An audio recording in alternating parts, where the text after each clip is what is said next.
अस्सलाम वालेकुम स्टूडेंट्स, हम कर रहे हैं problem number 6 valuation of account receivable.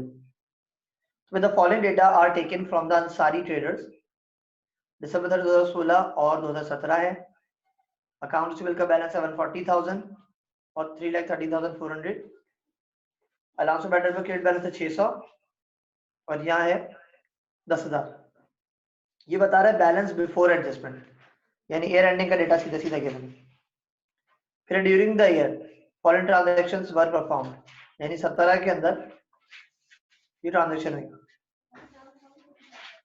Sales 4,80,000, account receivable written off as uncollectible 6,600। Previous written off account receivable कितना है, यानी प्रीवियस ही इसका मतलब है कि रिकवर हुआ है। कैश कलेक्टेड फ्रॉम कस्टमर कितना है, 3 lakh. Prepare journalist to record the above transaction, आपने पहले एंट्रीज बनानी सारी ABCD। फिर क्या रहा है, given adjusting entry assuming Ansari traders estimate the uncollectible at 3% of credited sale. Given adjusting entry assuming Ansari traders estimate the bad debts at 10% of account receivable at time.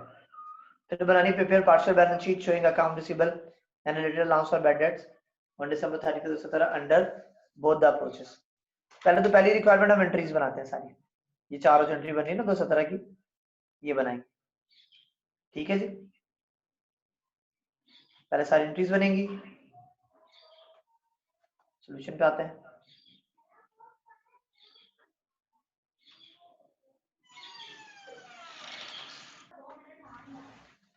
अच्छा जी, entries पे आते हैं। पहले entry column में उठाओ यहाँ से ताकि एंट्री बने। कंट्रोल C, यहाँ किया मैंने कंट्रोल B। कंपनी का नेम क्या है क्वेश्चन नंबर 6 में? अंसारी ट्रेडर्स। अंसारी ट्रेडर्स क्या बना रहे हैं, जर्नल। पहले बनेगी पिछले साल की, फिर बनेगी करंट ईयर की। 3% क्या रहा है क्रेडिट सेल पे बैलेंस रेट लगेगा। ये पहले क्या रहा है, बैलेंस है, ठीक है ना, और दूसरे का बैलेंस बिफोर एडजस्टमेंट है, यानी पिछले की एंडिंग अगले की ओपनिंग ही होगी। जनरलाइज सिंपली दोनों की एंट्री रिक्वायर्ड है और 2016 की एंट्री रिक्वायर्ड नहीं है। एक तरीके से कहीं लिखा हुआ नहीं है कि आपने 16 की भी एंट्री बनानी है, ठीक है ना, यहाँ कहीं नहीं लिखा हुआ है कि आपने इसकी भी एंट्री बनानी है, ठीक है ना। बस बेटर 10% बोल रहा है, यानी दो तरीके से रेट लगा के चेक करना। तो करंट ईयर की एंट्री बनेगी, पिछले ईयर की एंट्री आपने बनाने की कोई जरूरत नहीं है। तो पहली बनेगी सेल्स ऑन अकाउंट फॉर 80,000, यहाँ बनेगी अकाउंट रिसीवेबल डेबिट और sales, credit narration to record sold merchandise on account. कितनी वैल्यू आएगी इसकी, 480,000। यहाँ लिखा मैंने 480,000, यहाँ भी लिखूंगा 480,000, ठीक है। पहली एंट्री बनाई हमने। दूसरी पे आते हैं। दूसरी क्या है, account receivable written off as uncollectible 6,600, यानी अकाउंट रिसीवेबल राइट ऑफ हुआ। तो राइट ऑफ की एंट्री क्या होती है, allowance for bad debts debit और accounts receivable credit. Narration to record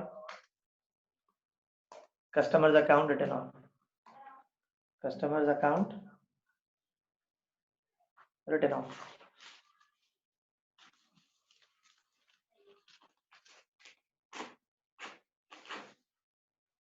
ठीक है ना, कस्टमर्स अकाउंट रिटर्न ऑफ। कितने का राइट ऑफ हुआ, 6,600। तो यहाँ लिखा मैंने 6,600। 6,000 है बेटा, वो रिकवरी है बेटा, राइट ऑफ की एंट्री बनाई 6,600। फिर बनाएंगे रिकवरी की एंट्री, ये है 16,000, ठीक है। नंबर 3 इसकी फिक्स एंट्री होती है कैश डेबिट और allowance for bad debts credit. Narration to record recovered written of account. ठीक है, रिकवरी कितने की हो रही है? 16,000। यह लिखा मैंने 16,000।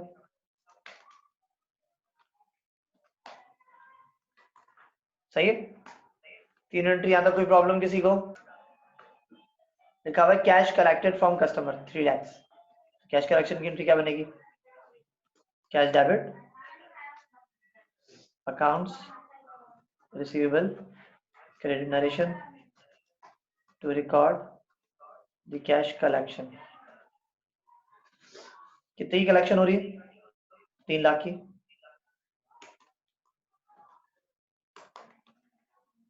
ये होगी कैश कलेक्शन की एंट्री। अब एडजस्टिंग एंट्री बनाएंगे। पहली रिक्वायर्ड कंप्लीट हो गई, ए बी सी डी चारों एंट्री हमने बना ली। दूसरी given adjusting entry assuming Ansari traders estimate the uncollectible at 3% of credit sale। ठीक है ना? तो क्रेडिट सेल सिंपली लिखी हुई है 4,80,000, इस पे लगेगा 3%। इसी कंप्यूटेशन करते हैं। रिक्वायर्ड नंबर 2 है, रिक्वायर्ड 2, उसको लिखेंगे number 2। Computation of bad debts heading डालेंगे, इसे डालेंगे computation of bad debt.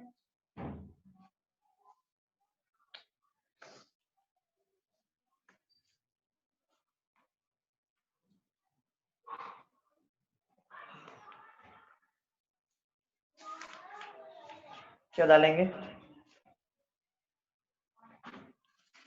Computation of bad debts और बैड डेट्स। ठीक है जी, किस पे बोल रहा है परसेंटेज? यहाँ बोला सेल पे लग रहा है 3%। कौन सी सेल? Credit sale. तो 4,80,000 क्रेडिट सेल है। क्या लिखता हूँ मैं? Credit sale 4,80,000। रेट कितना है? रेट है 3%। क्या आ जाएगा? अनकलेक्टेबल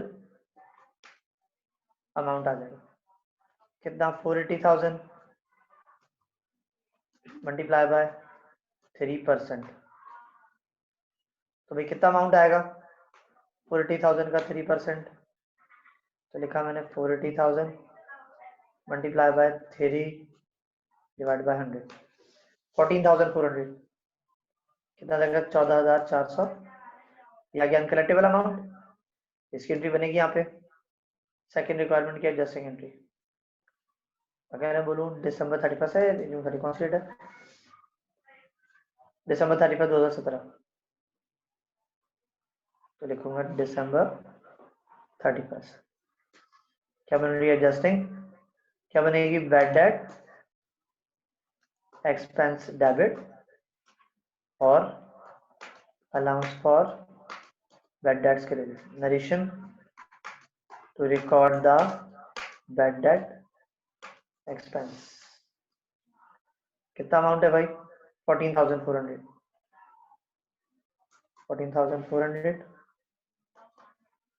यहाँ लिख दिया 14,400। जाके एडजस्टिंग एंट्री किसकी? नंबर 2 की। शो कर देता हूँ, नंबर 2 है। अब आएंगे नंबर 3 की तरफ।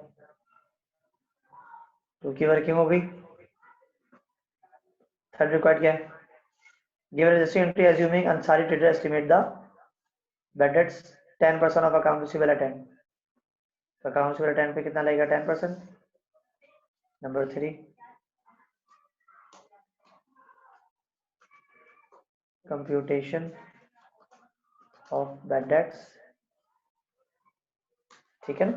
किस पे लग रहा है? अकाउंट रिसीवेबल एट एंड पे 3%। क्या लेजर रिक्वायर्ड है सवाल में? नहीं है, लेकिन एंडिंग रिसीवेबल में निकालना पड़ेगा। नहीं, ये क्या बना? 3,13,400। तो यहाँ लिखा मैंने अकाउंट रिसीवेबल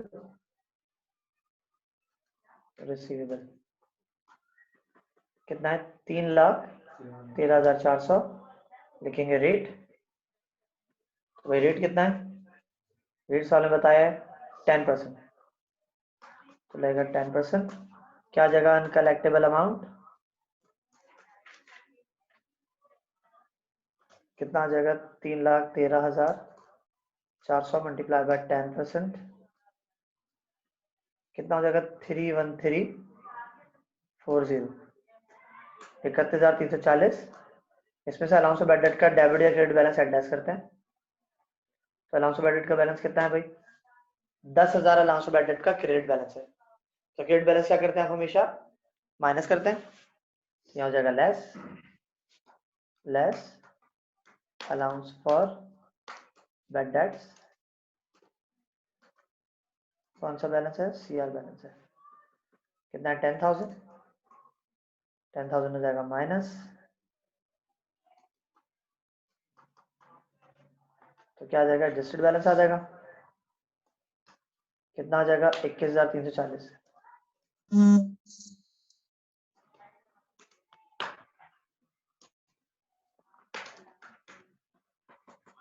कितना आ जाएगा 21,340। इससे बनेगी एंट्री, क्या बनेगी, bad debt expense debit allowance of bad debts credit. Number 3 करके लिखेंगे इसको।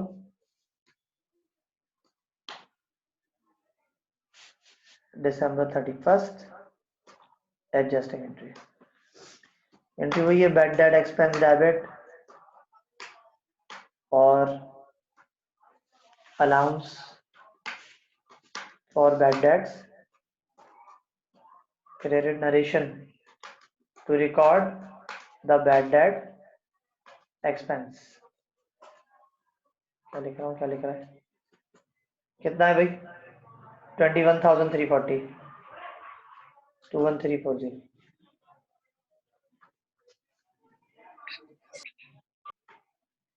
यहाँ भी आ जाएगा 21,340। ओके बच्चों, अब बैलेंस शीट बाकी है इसकी। अच्छा ये बनाएंगे पार्शियल बैलेंस शीट, ठीक है। कंपनी का नेम क्या था, अंसारी ट्रेडर्स।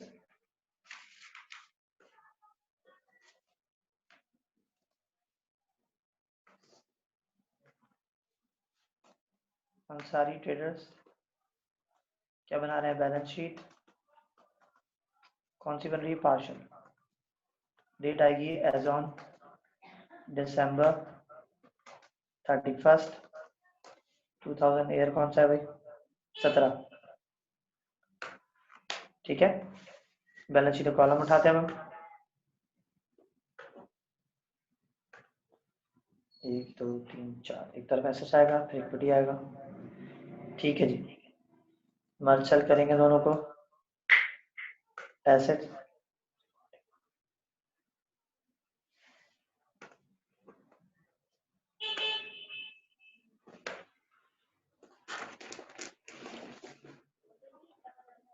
अच्छा जी, एसेट्स और जरा आएगी इक्विटीज,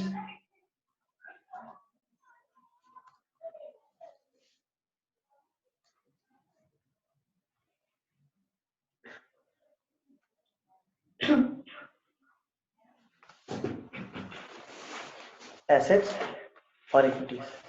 इक्विटी साइड तो ब्लैंक रहेगी, एसेट्स में लिखेंगे आप, पहले केस 1 की बना रहा हूँ, ये क्या ऊपर कहाँ चली गई, इसको ऊपर आना तो उसको ऊपर आ गया।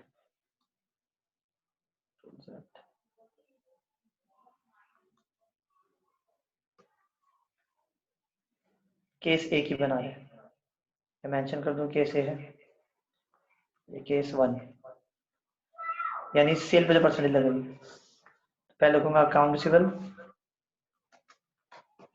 तो रिसीवेबल अटेंड बैलेंस कितना है 3,13,400, 3,13,400, लेस करेंगे इसमें से allowance of bad debts, less करते हैं अलाउंस और बैड डेट्स, ठीक है ना। थोड़ा सा इसका कॉलम बड़ा कर दूंगा ताकि एडजस्ट आसानी से हो जाए, ठीक है। अलाउंस ऑफ बैड डेट का ओपनिंग बैलेंस कितना लिखा हुआ है सवाल में, यहाँ लिखा हुआ है 10,000, और यहाँ एंट्री में कितना आ रहा है, केस 1 की एंट्री कितने की बन रही है 14,400, दोनों को ऐड करेंगे, 10,000 प्लस 14,400 कितना हो जाएगा? 24,400 आ जाएगा यहाँ पे। 24,400 ये हो जाएगा माइनस, तो आ जाएगा एंडिंग बैलेंस यानी कि रियलाइज वैल्यू ऑफ रिसीवेबल कितनी है भाई? 3,13,400 माइनस 24,400 289,000 है। क्या रिसीवेबल की वैल्यू कितनी आ गई? 289,000 लिख दी मैंने यहाँ पे। इक्विटी साइड में कुछ नहीं आएगा, यहाँ पे मैं डाल दूं ऐसा निशान कि भैया कुछ भी नहीं आना। सही है। अच्छा जी, केस 1 की हो गई बैलेंस शीट। ये जिसको इस तरह बनाया आपने, रिसीवेबल का बैलेंस और बैड डेट्स का बैलेंस और एडजस्टिंग एंट्री का बैलेंस हमने ऐड करके लिखा। अब केस 2 की बनाएंगे। किसकी बनाएंगे केस 2 की? केस 2 पे आते हैं। ये केस 1 था, now we are moving to the case 2। अच्छा, बैलेंस शीट बना रहे हैं। अकाउंट रिसीवेबल दिया है 3,13,400। यहाँ जो अलाउंस ऑफ बैड डेट का बैलेंस आएगा, याद रखिए वही आएगा जो अनकलेक्टेबल अमाउंट आपने कंप्यूटेशन में निकाला। ये निकला है ना 31,340। तो जब भी रिसीवेबल परसेंटेज होगी तो याद रखिए अलाउंस फॉर बैड डेट्स का बैलेंस वही आएगा जो हमारा अनकलेक्टेबल अमाउंट का बैलेंस आएगा।